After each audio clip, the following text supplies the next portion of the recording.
Entonces vinieron a él los discípulos de Juan diciendo: ¿por qué nosotros y los fariseos ayunamos muchas veces y tus discípulos no ayunan? Jesús les dijo: ¿acaso pueden los que están de bodas tener luto entre tanto que el esposo está con ellos? Pero vendrán días cuando el esposo les será quitado y entonces ayunarán. Amén. Los discípulos de Juan, dice la escritura de Juan el Bautista, van con Jesús. Recuerde que mientras Jesús estaba desarrollando su ministerio terrenal, paralelamente Juan el Bautista seguía predicando. Por eso su frase de: es necesario que yo mengüe para que él crezca. Amén. Porque el ministerio que estaban desarrollando era paralelo. Juan el Bautista tenía sus discípulos. Y con Juan, siendo su maestro, Juan les enseñaba también ciertos lineamientos, estudiaban la escritura. Y como buenos judíos realizaban oraciones, ayunos y un sinnúmero de ritos y tradiciones espirituales que el pueblo de Israel celebraba. Así que de repente los discípulos de Juan, que eran así como que el ministerio más fuerte, empiezan a ver cómo empieza a crecer el ministerio de Jesús. Hasta ese momento ellos no tenían toda la revelación de que Jesús era el Hijo de Dios, pero sí están viendo que Juan a cada rato los metía en ayuno. Y Jesús no hace que sus discípulos ayunen. Y se quedan pensando de: ay, ¿nosotros por qué si ayunamos? Porque nosotros estamos siguiendo fielmente la tradición y las costumbres y la usanza de los judíos. Tenemos que hacer tantos tipos de ayunos, tenemos que hacer oraciones, tenemos que hacer rogativas, tenemos que hacer peticiones. Y van con Jesús y le dicen: nosotros y los fariseos ayunamos muchas veces y tus discípulos no ayunan. Jesús amorosamente les dice: ¿acaso pueden los que están de bodas tener luto entre tanto que el esposo está con ellos? Pero vendrán días cuando el esposo les será quitado, entonces ayunarán. Amén. ¿Qué es lo que Jesús les contesta, iglesia? El esposo está con ellos. Los que están de fiesta no ayunan. ¿Y por qué estaban de fiesta? Porque el Hijo de Dios, el Dios viviente, está caminando con ellos. No tienen necesidad de ayunar porque vienen, están rodeados, están con Jesús, están en Jesús y están siendo ministrados por Jesús. Así que Jesús les responde a los discípulos de Juan y les dice: van a venir tiempos en que el esposo les va a ser quitado y entonces ayunarán. ¿Sabe que en la iglesia cristiana hay hasta debate en eso? Y por eso hay movimientos, hay iglesias cristianas que no ayunan. Hay iglesias cristianas que no ayunan porque su justificación es: el esposo está con nosotros, Cristo está con nosotros, pero está en nuestro corazón. Físicamente está allá con el Padre. Amén. Y hay otros que dicen: hay que ayunar por todo. Esto no es nuevo. Los problemas que la iglesia ha presentado no son nuevos. ¿Qué es lo que se tiene que hacer? Bueno, Jesús dijo: cuando el esposo les sea quitado, entonces ayunarán. Significa que nosotros tenemos que ayunar. Amén. Pero como el tema no es del ayuno, vamos a seguir adelante. Cuando Jesús empieza su ministerio terrenal, lo que hace, o parte de lo que hace, es revelarnos el corazón de la ley. Recuerda que Jesús dijo: yo no vine para abrogar la ley. Significa, yo no vine para desechar la ley. Yo no vine para que la ley fuera desechada. Yo vine a cumplir la ley. Ahora, la ley de los judíos se componía de diferentes tipos de leyes. Leyes de adoración, leyes humanitarias, leyes respecto a los crímenes. Había diferentes tipos de leyes, pero había una que era la central, es la ley de Dios, los mandamientos dados en el Sinaí. De ahí se derivan varios, pero todo lo demás y muchas leyes y muchas tradiciones se crearon para ayudar a darle forma y estructura a la adoración de los judíos. Amén. Un ejemplo: ¿por qué nos reunimos el domingo? Porque es día del Señor, alguien dice por ahí. ¿Por qué no nos reunimos en las tardes? ¿Por qué en las mañanas? ¿Por qué? Algunos piensan que es pecado no reunirse en las mañanas. ¿Es pecado no reunirse en las mañanas? No. ¿Por qué usamos estas sillas? ¿Y por qué este tipo de auditorio? ¿Por qué usamos guitarra y todo eso? Todo lo que usted ve alrededor de lo que hacemos, solamente es para darle estructura a la forma en que vivimos nuestra fe. Amén. Así que los discípulos de Jesús van caminando con él, y mientras van caminando con él, Jesús les empieza a mostrar cuál es el corazón de la ley. Muchas veces Jesús les dijo: ustedes han escuchado que se dijo esto, pero yo les digo ahora. Ustedes pensaron que adulterio solamente era acostarse con otra mujer, pero yo les digo ahora que todo aquel que vea a una mujer con codicia en su corazón y con deseo, ha adulterado con ella. Entonces Jesús toma la ley y nos enseña cuál es el corazón de la ley, cuál es la intención del corazón del Padre. Amén. Porque humanamente nosotros no conocemos el corazón de Dios, pero el corazón de Dios lo conoce Jesús. Amén. Vamos a Juan capítulo 14, verso 8.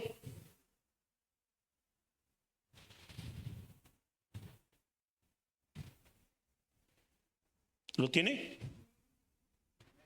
Felipe le dijo: Señor, muéstranos al Padre y nos basta. Jesús le dijo: ¿tanto tiempo hace que estoy con vosotros y no me han conocido, Felipe?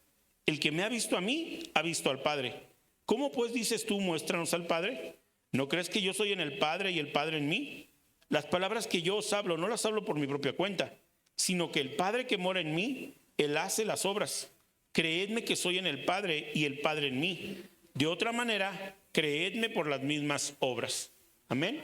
Felipe está hablando con Jesús, y de una forma natural, no por juicio, no por meterse en broncas, pero le dice: Jesús, muéstranos al Padre. Queremos conocer al Padre. Y esto es importante, iglesia, y es importante discipularse, porque algunos de nosotros o algunos simplemente no entienden la diferencia entre Padre, Hijo y Espíritu Santo. Y cuando oran, no saben a quién oran. Oran a Dios y punto. Pero la Biblia dice que oraremos al Padre en el nombre del Hijo. Y la Biblia nos marca distinciones. Felipe le empieza a decir esto: muéstranos al Padre. Porque hasta entonces todo lo que los judíos conocían estaba relacionado con el Padre. ¿A quién querían conocer? Al Padre. Y Jesús le dice a Felipe, que es uno de sus discípulos: hace tanto tiempo estoy con ustedes y me dices, muéstranos al Padre.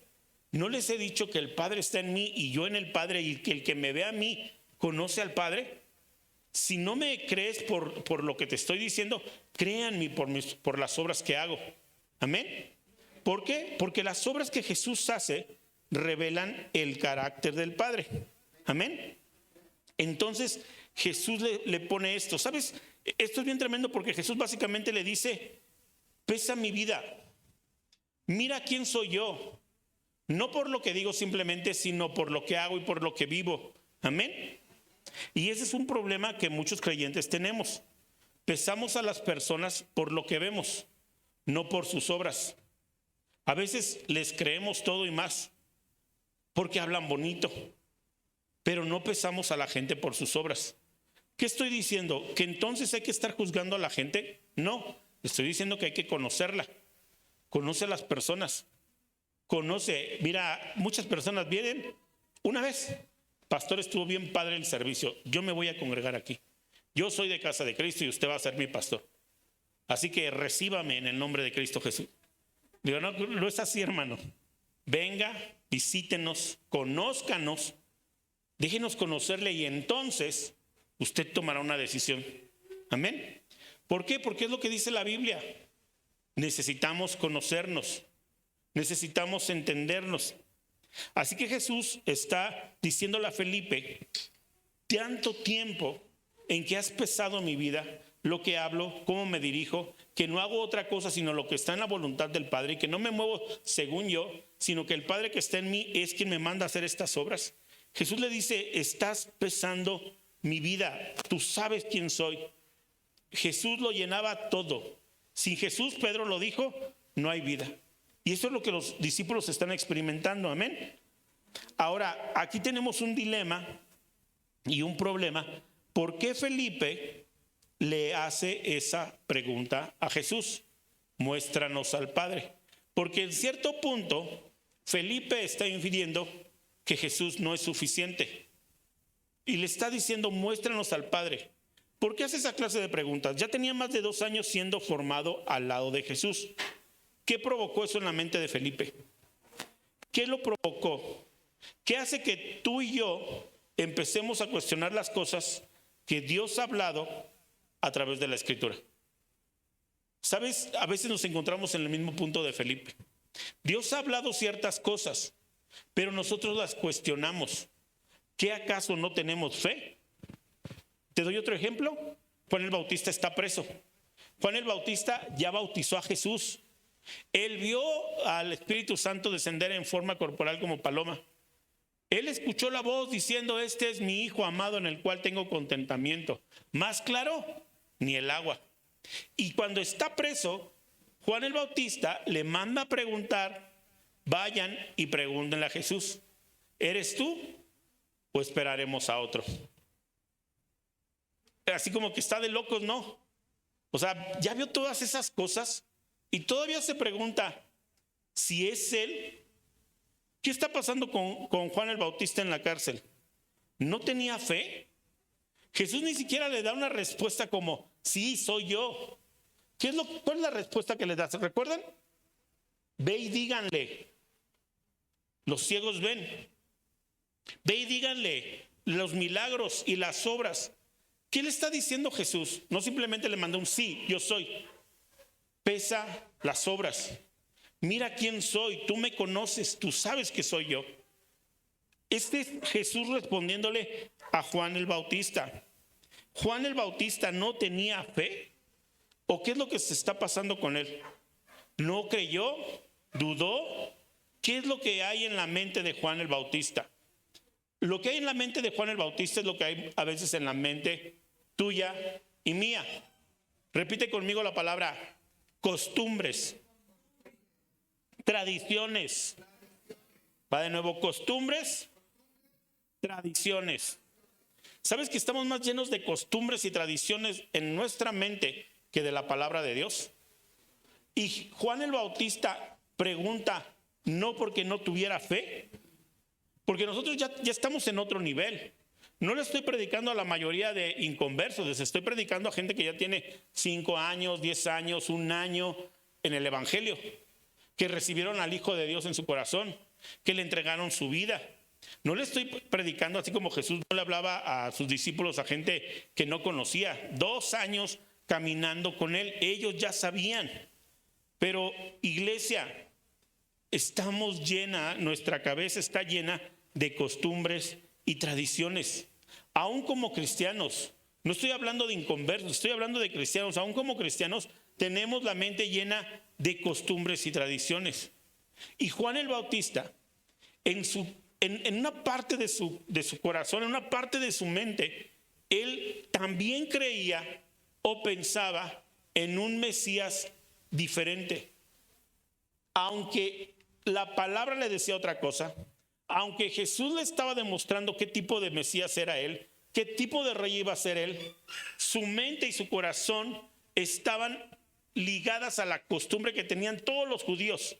Y todos los judíos pensaban que el Mesías iba a llegar como un guerrero valeroso, que iba a destruir a los romanos, que se iba a imponer con un ejército y que iba a gobernar desde Israel.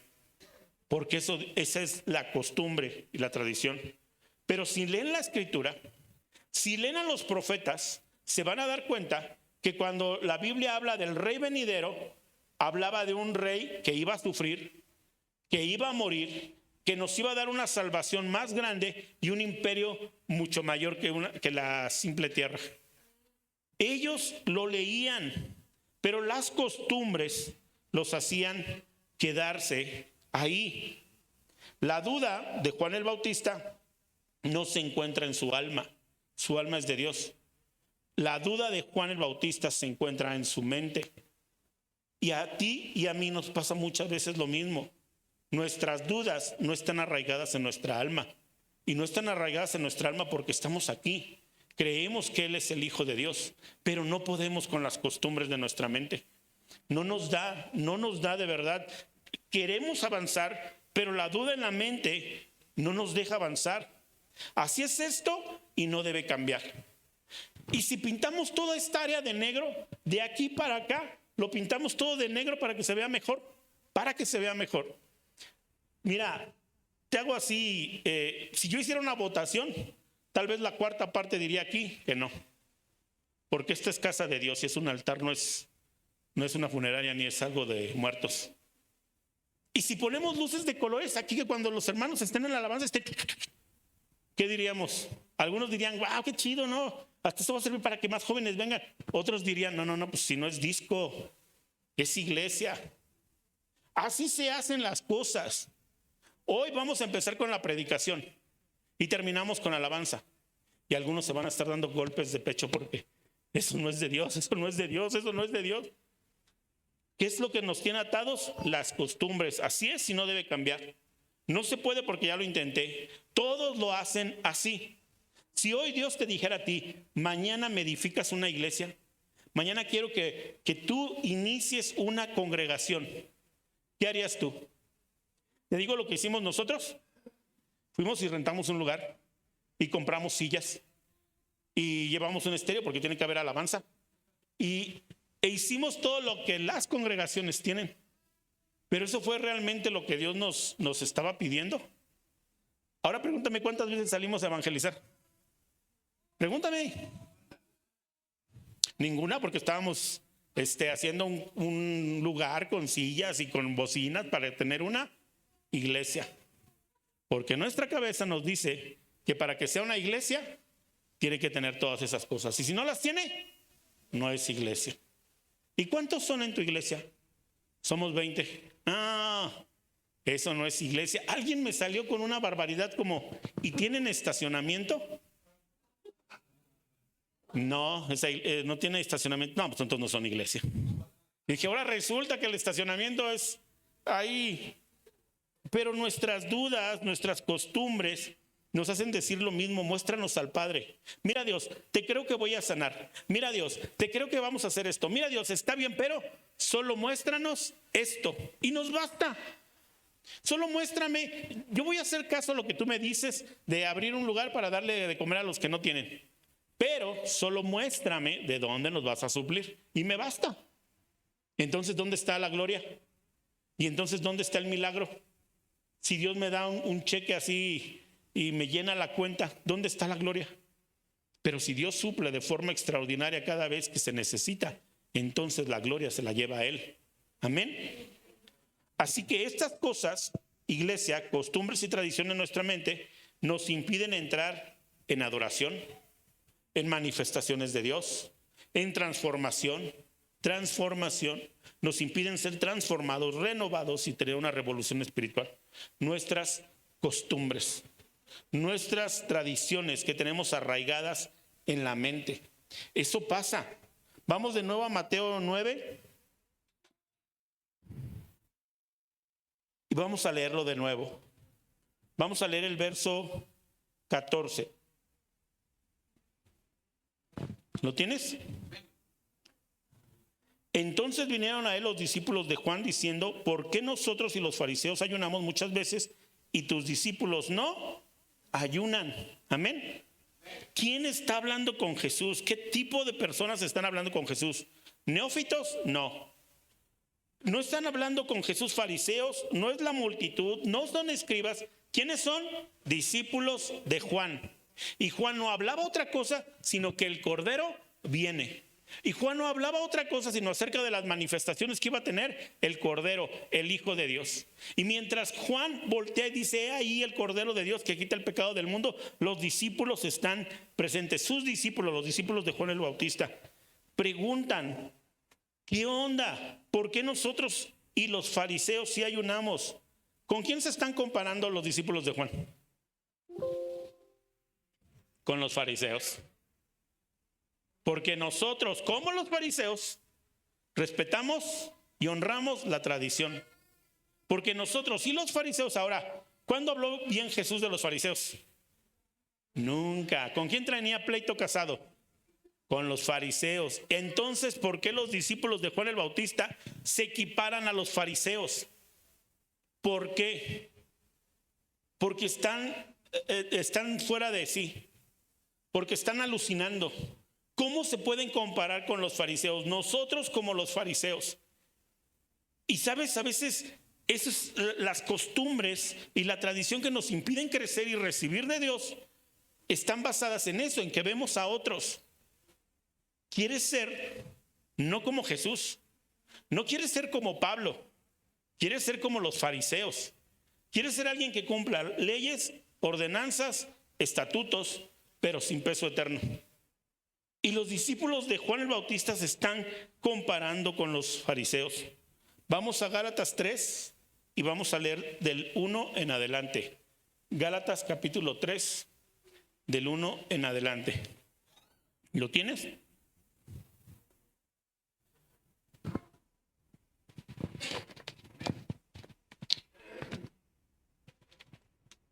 Oh Gálatas insensatos, ¿quién os fascinó para no obedecer a la verdad? A vosotros, ante cuyos ojos Jesucristo fue ya presentado claramente entre vosotros como crucificado. Esto solo quiero saber de ustedes. ¿Recibieron el Espíritu por las obras de la ley o por el oír con fe? ¿Son tan necios? Habiendo comenzado por el Espíritu, ahora vais a acabar por la carne. Amén. ¿Por qué vamos a este texto, iglesia? Aquí en Gálatas les está diciendo a los Gálatas, ¿quién los fascinó? En otras versiones dice, ¿quién los hechizó? ¿Quién cambió su mentalidad? Porque viene Jesús y empieza a romper todas nuestras fortalezas mentales. Y viene el Espíritu Santo. Mira, la primera fortaleza que rompimos fue bajar la guardia y decir, sí, Jesús, te necesito en mi vida, te acepto. Y ahí empieza una transformación, y ahí empieza a haber un cambio, y ahí empieza a haber formas y cosas diferentes en nuestra vida. Pero alguien o algo nos fascinó para volvernos a las mismas viejas costumbres, para dejar que nuestra mente se llene de tradiciones. Hubo una gran diferencia, quiero platicarte esto. Cuando muere el Papa Juan Pablo II, todo el mundo lo amaba. ¿Sabes por qué lo amaban? Porque decían, era un hombre que es cercano a la gente. Se salía del Vaticano y andaba caminando y tocaba a la gente y hablaba con la gente. Pero después viene Ratzinger, no recuerdo qué nombre escogió, pero el que le siguió hizo cambios. Él sí se movía con toda la pompa de un papa. Sus zapatos de color rojo, diademas, tiaras, coronas, su vestidura, y la gente lo empezó a rechazar. Pero él decía, es que esto es la iglesia. Según la tradición, hay una forma en que el papa se debe de vestir. No se viste con cualquier ropa. Y en los eventos hay cierta ropa que debe portar. Zapatos, guantes, cosas así. Él se agarró de la tradición. Y sabes, muchos dijeron, eso sí es lo bonito. He escuchado todavía a estas alturas, ya no tanto, pero por ahí había gente mayor que decía, qué bonita era la misa cuando era en latín. No entendíamos nada, pero estaba tan bonita. De verdad, cuando en esos tiempos la misa se decía en latín, el sacerdote no estaba viendo hacia la gente. Para los que no lo sabían, se decía en latín, la gente no entendía latín, y el sacerdote todo el tiempo estaba oficiando hacia allá.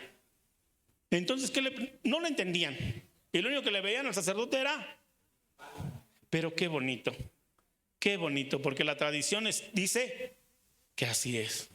Oiga, pastor, ¿y por qué estamos hablando de todo eso? Vamos a regresarnos a la iglesia cristiana.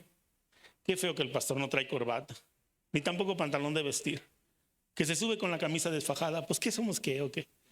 ¿Dónde está la tradición? ¿Dónde? Alguien me ha dicho cuando de repente vengo arreglado, ahora sí parece pastor, ahora sí. Lo demás no, ¿verdad? Lo demás no. ¿Qué es lo más relevante? Y Pablo le dice a los Gálatas, ¿quién los hechizó para regresarse? ¿Quién los hechizó? Porque las cosas espirituales son espirituales y nada tienen que ver con las físicas. ¿Quién los hechizó para adherirse a costumbres? porque creen humanamente, visualmente, creemos que en eso hay más gloria.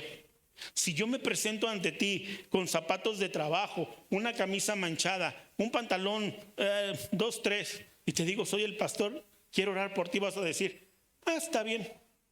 Pero si me presento con mi zapato bien boleado, pantalón de vestir, mi corbata, y diciéndote gloria al Señor, no, pues este trae más flow, trae más power. ¿Quién los fascinó? Porque lo espiritual es de lo espiritual. Yo no sé tú, he escuchado muchas historias. Creo que a la mayoría, la persona que nos ganó, muchas veces no fue un pastor. Y no se acercó con nosotros con pompa y circunstancia a decirnos, yo soy el pastor. Fue alguien que estuvo duro y dale, hasta que dijimos, ya, está bien, hombre, vamos. Y llegamos al conocimiento del Señor Jesucristo. Amén. Así que esto es lo que estamos viendo. Y en la iglesia veo esta situación. No me refiero a Casa de Cristo, me refiero a la iglesia en general. Veo esta situación. Estamos fascinados por las cosas. Y tenemos la cabeza llena de costumbres, de creencias, de tradiciones.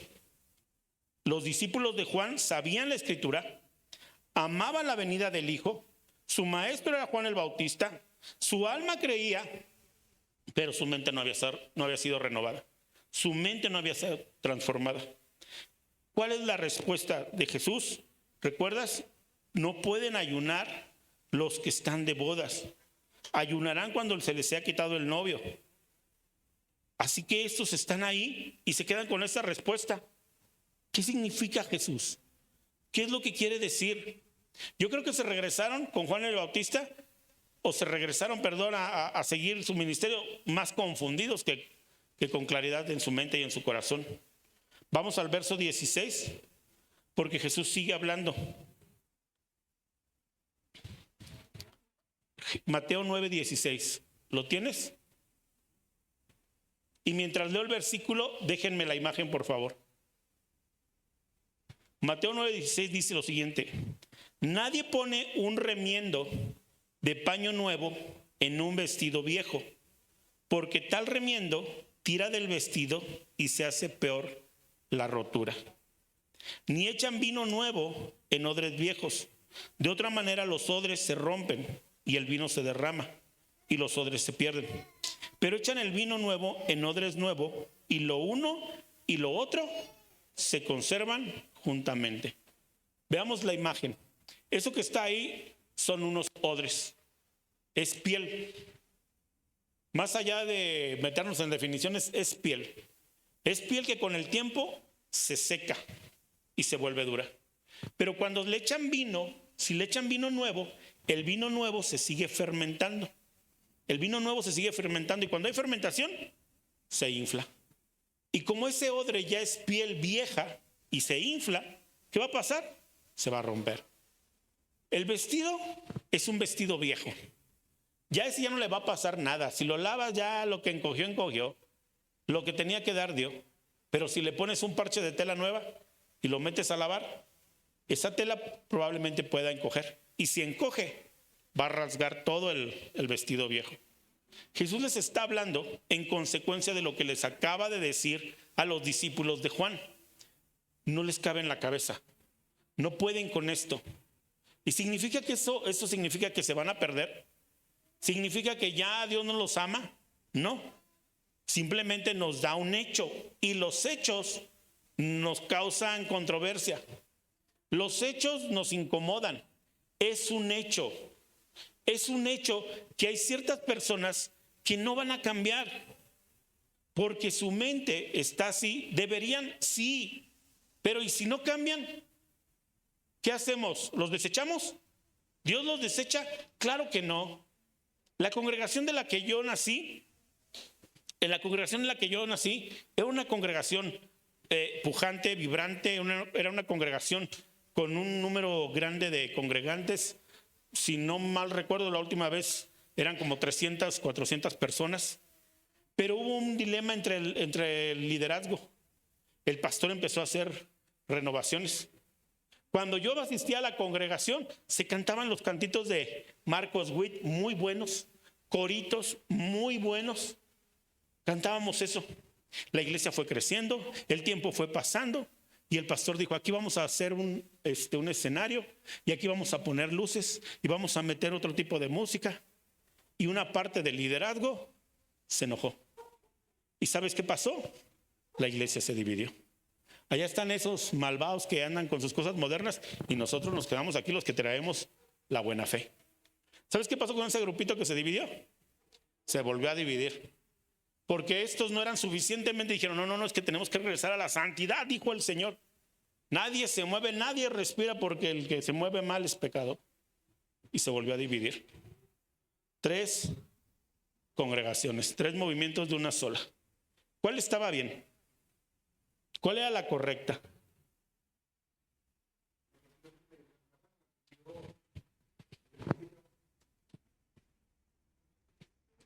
Yo quisiera decir que sí, pero no. Significa, aquí el problema no es si son de Dios o no. Las 3 sirven a Dios. Las 3 honran a Dios dentro de sus formas, como ellos eligieron adorar, como ellos eligieron alabar. El gran problema fue que no se dejaron transformar aquí y eso causó una separación entre ellos. Hace tiempo vino alguien aquí, unos hermanos con todo el ímpetu, pero ellos tenían otra forma de servir y otra forma de adorar. Un día me dijeron, pastor, nos vamos a retirar. Simplemente no podemos, simplemente nos sentimos mal. Nosotros necesitamos otras cosas. Vaya, hermano, vaya donde tenga que ir, pero no deje de congregarse, no deje de servir al Señor. Es que nosotros y la vestimenta y el velo, si a usted ha decidido adorar a Dios así, gloria a Dios, vaya y hágalo. Nos seguimos viendo por ahí de repente y estamos contentos y somos hermanos y seguimos caminando en la fe. Jesús dijo, hay odres viejos que no van a aguantar lo nuevo, pero es un hecho que si no se renueva su mente y si no dejan esas tradiciones y si no dejan esas formas, no van a poder seguir avanzando.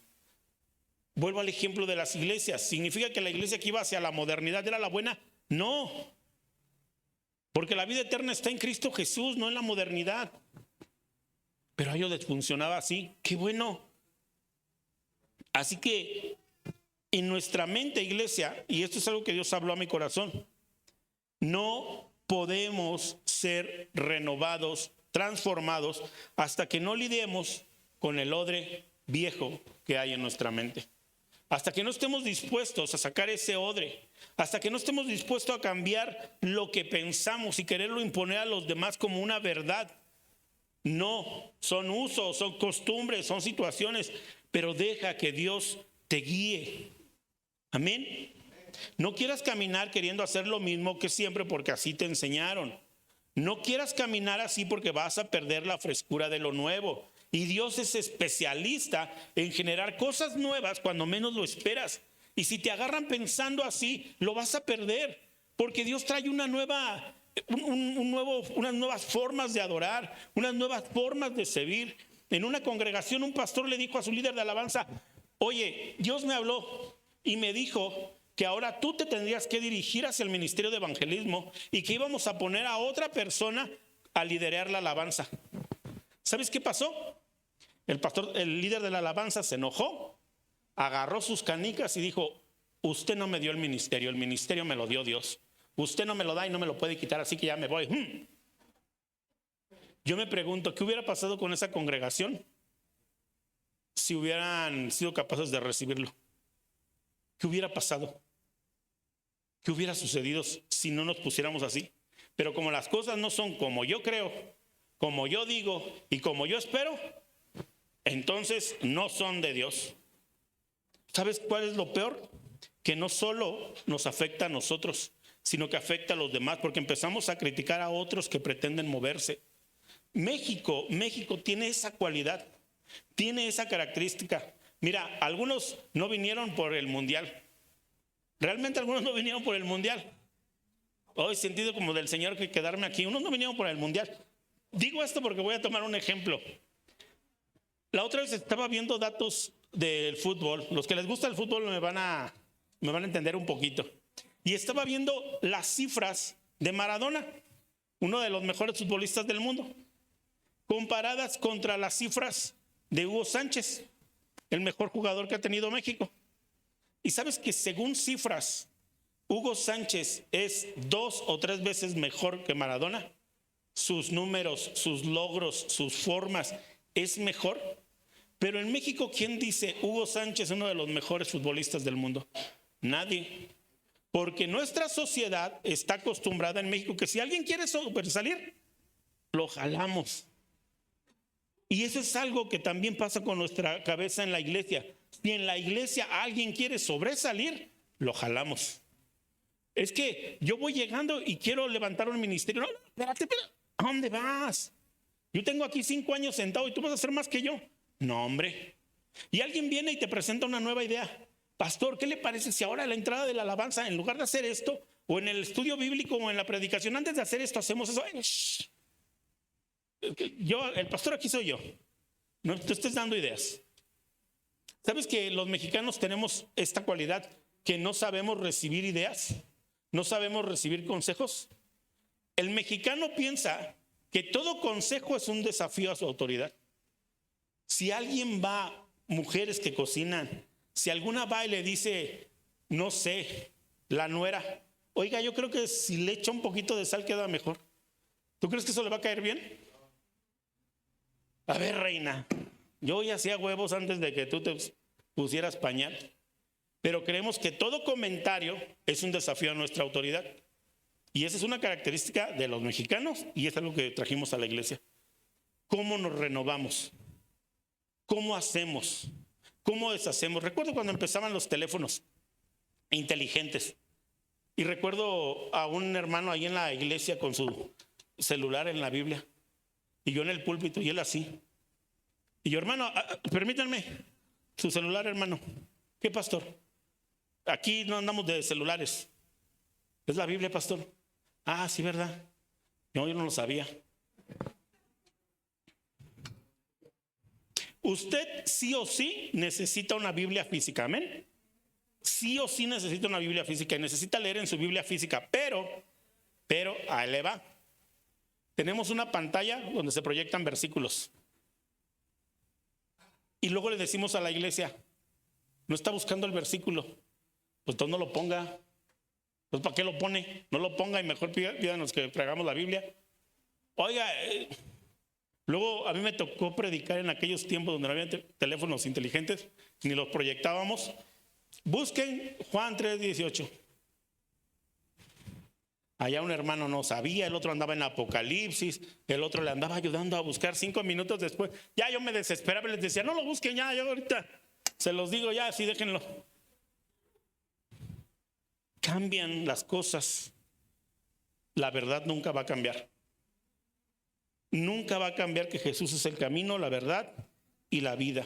Amén. Jesús apunta a nuestro corazón, no a nuestras formas. La gente que son odres viejos normalmente son gente religiosa o a veces gente sentada que no hace nada, pero piensa que Dios la puso en ese lugar para criticar todo lo que se hace. No hacen nada, pero tienen una opinión para todo. Así no se venden los chicles. Así no se proyecta la alabanza. Así no entra el canto. Así no se predica bien. No hacen nada, pero para todo tienen una opinión. Iglesia, Dios no quiere que te veas bien por fuera. Dios quiere que te veas bien por dentro. Tener y renovar nuestra mente y desechar esos odres y desechar esas costumbres y tradiciones es necesario. Pero tiene que ver con aceptar hechos y renunciar a nuestra forma de vida. Tiene que ver con aceptar hechos y renunciar a nuestra forma de vida, a nuestra forma en que veníamos pensando, viviendo o creyendo. ¿Te digo algo? ¿Qué pasaría si mañana, el día de mañana, Dios llama a tu hermano como pastor? A tu hermano en la carne, a tu hermano menor, ¿Qué vas a hacer? ¿Qué va a suceder? No, hombre, mi mente, mis formas, mis tradiciones dicen que no.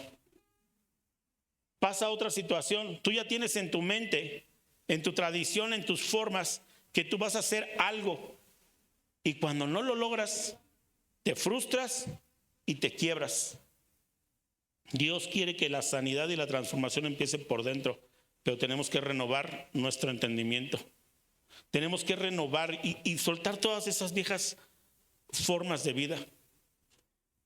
Porque si no, no vamos a recibir lo fresco, no vamos a recibir lo nuevo.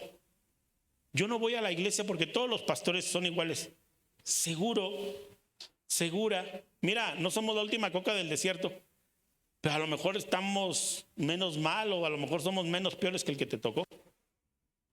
No todos son iguales, ni todas las mujeres son iguales, ni todos los hombres son iguales. Necesitamos renunciar a nuestra vieja manera de vivir. Vamos a 2 de Corintios 7:17.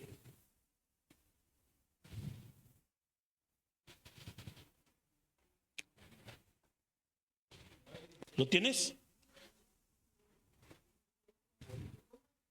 Ándale, ya me equivoqué, ya ve. De modo que si alguno está en Cristo, las cosas viejas, he aquí todas son hechas, se lo sabe de memoria. Todas son hechas nuevas. Todas son hechas nuevas. Yo quiero lo nuevo de Dios. Yo quiero lo nuevo de Dios. Y lo nuevo de Dios no es ir a experimentar las cosas nuevas que la gente hace. Yo quiero lo nuevo de Dios en mí.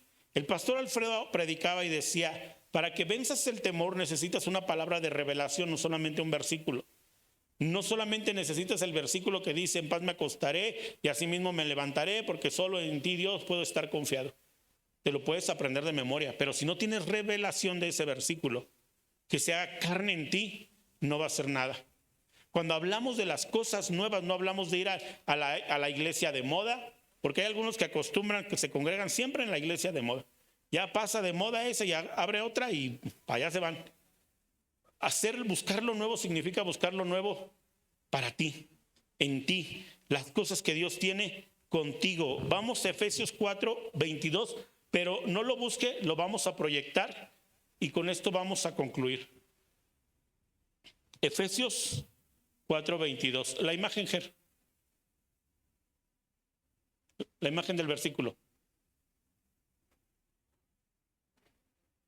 ¿Lo tiene? Desháganse de su vieja naturaleza pecaminosa y de su antigua manera de vivir, que está corrompida por la sensualidad y el engaño. En cambio, dejen que el Espíritu les renueve los pensamientos y las actitudes. ¿Los qué? ¿Pensamientos? Entonces, no sigas pensando, no sigas actuando de acuerdo a tu viejo odre. Deja que el Espíritu te renueve. Pónganse la nueva naturaleza creada para ser a la semejanza de Dios, quien es verdaderamente justo y santo. Hablamos de la mente de Cristo. Pon la mente de Cristo en tu mente. Cambia. Porque ciertamente ahí está hablando del pecado. Dejen su vieja manera de vivir corrupta. Amén. Pero ahora lo podemos usar para este día y decir, deja tu vieja manera de vivir llena de odres viejos. Deja tu forma vieja de vivir llena de tradiciones. Así se hace porque así se hace. Y entonces, iglesia, empezaremos a recibir lo nuevo, lo fresco de Dios. Es un hecho. Cuando lo descubras y cuando Dios te descubra esas viejas formas, esas costumbres, esa tradición en tu cabeza, acéptalo. No pasa nada. No pasa nada. Deja que Dios transforme tu corazón. Dejemos que Dios transforme nuestra congregación. Pero recibámoslo. Amén. Inclina tu rostro, vamos a hacer una oración. Padre amado, en el nombre de Jesús te damos gracias, Señor. Has sido bueno con nosotros, Dios, y Sabemos, Dios, que hay odres, que hay tradiciones en nuestra mente, en nuestro corazón que romper. Te pido que nos ayudes, Dios. Te pido, amado Dios, que nos ayudes a romper con todo esto, con la tradición y los odres. No queremos ser como los discípulos de Juan el Bautista, que se comparaban con los fariseos. No queremos ser, Señor, los que se comparan o los que creen que tienen valor porque han alcanzado alguna posición o algún estatus. El tiempo que tenemos como cristianos, Señor, no significa que somos lo mejor o que hemos alcanzado, Señor, todas las cosas. Creemos que tú tienes cosas nuevas para la vida de cada una de las personas que están aquí, que tú tienes cosas nuevas para la congregación, que tú tienes cosas nuevas para la familia, Señor. Creemos, Dios, que tú tienes cosas nuevas, que si estamos en este lugar, Señor, es porque nos has traído hasta aquí, Señor, para vivir cosas nuevas, para resplandecer. La palabra dice que el justo resplandece como la luz de la aurora que va en aumento, y nosotros lo creemos. Crecimiento gradual, crecimiento, Señor, y no estancamiento, es lo que hablaste en nuestras vidas. Gracias, Dios, por cada uno de los que están aquí, por los que están para servir, por los que están, Señor, para ti, Señor, para bendición, para restauración. Toma el control de nuestra mente, Señor. Derriba esas viejas fortalezas, Señor, y levántate, Señor, para que tú seas glorificado, Señor, en esta tierra. Gracias, Dios, porque has sido bueno. Gracias, Dios, porque tú tienes cosas nuevas todos los días para tus hijos. Muchas gracias, Padre, en el poderoso nombre de Cristo Jesús. Amén y amén, Jesús. Dar un aplauso al Señor porque Él es bueno.